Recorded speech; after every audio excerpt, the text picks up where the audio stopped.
اس کے ہاتھوں میں بھر بھر کر چوڑیاں ڈال دی گئی تھیں۔ اس نے ایک نظر خود کو شیشے میں دیکھا۔ آج وہ ہر اینگل سے حسن کی مثال لگ رہی تھی۔ لال لہنگا پہنے جس پر گولڈن رنگ سے کام ہوا تھا، اس کے چہرے پر بھی بیوٹیشن نے اپنے ہاتھ کی مہارت دکھائی تھی۔ وہ مبہوت زدہ خود کو شیشے میں دیکھ رہی تھی، اور آج اسے اپنے حسن پر یقین نہیں آ رہا تھا۔ وہ خوبصورت لگ رہی تھی۔ اس کے لمبے بالوں کو جوڑی کی شکل میں باندھا گیا تھا، جن میں سے دو لٹیں اس کے چہرے کے ارد گرد بکھری پڑی تھیں۔ کانوں اور گلے میں خوبصورت زیور پہنے وہ اس وقت مکمل طور پر دلہن کا روپ دھارے بیٹھی تھی۔ آج سے اس کی نئی زندگی شروع ہو جائے گی۔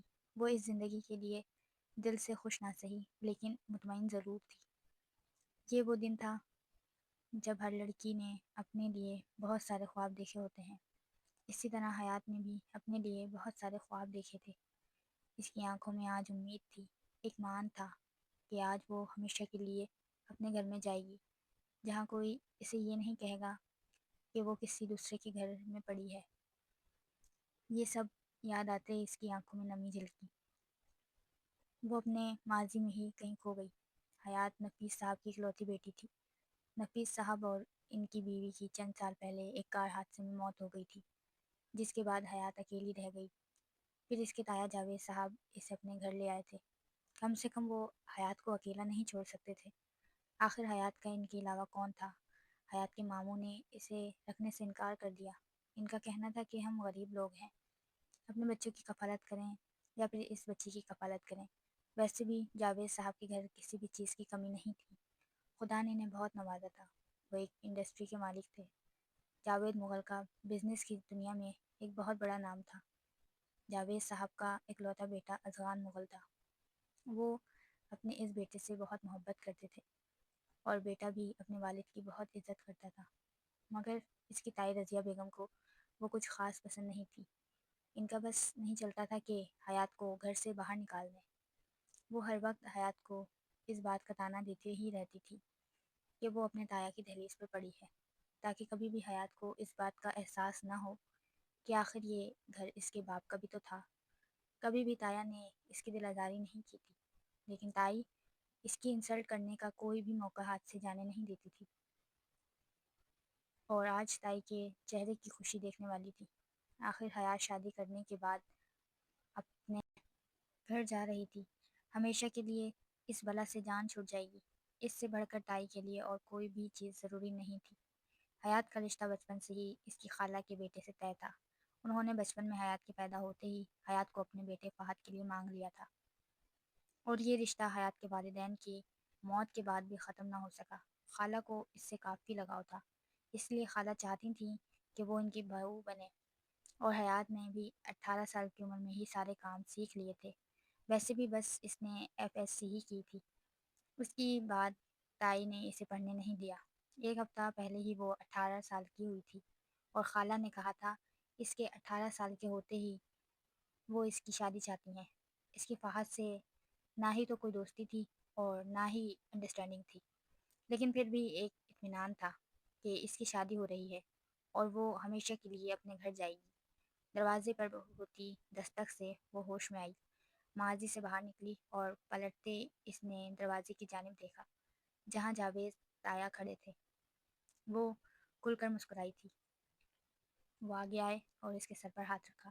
ماشاءاللہ، آج تو میری بیٹی بہت پیاری لگ رہی ہے۔ انہوں نے دل سے تعریف کی تھی۔ شکریہ تایا جان۔ وہ بھی دل سے خوش ہوئی تھی۔